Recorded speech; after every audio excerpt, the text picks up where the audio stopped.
RIS Operation. Step 1. Ensure the RIS is clean before installing to reduce the chance of lining contamination. Step 2. Connect all 4 sling chains to the RIS and overhead hoist hook. Check that the hooks are securely fastened. Step 3. Slowly and cautiously lift the wrist with the overhead crane or a suitable device. Never lift the wrist over another operator. Doing so may result in injury. Step 4. When placing RIS on top of the form, ensure that it does not sit on the form lifting lugs. Former lifting lugs should be at least 4 inches, 102 millimeters from the top of the former to clear the RIS base. Position RIS on top of the freestanding and centered form.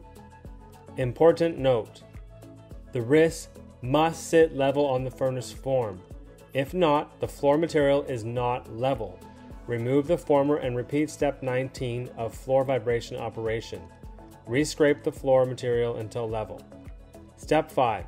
Remove chains from RIS and store for later use. Step 6. Before connecting electrical cord mounted on the side of the wrist to plant electrical outlet, ensure that the disconnect on the wrist electrical panel is turned off. Step 7.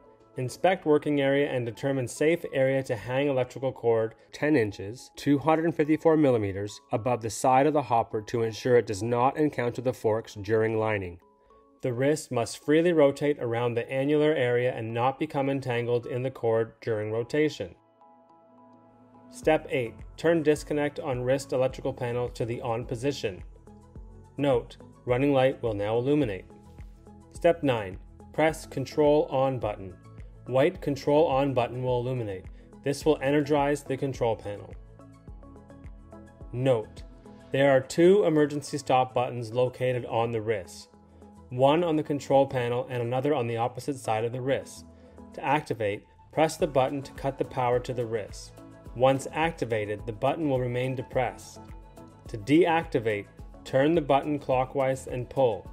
The RIS will not run until emergency stop is deactivated.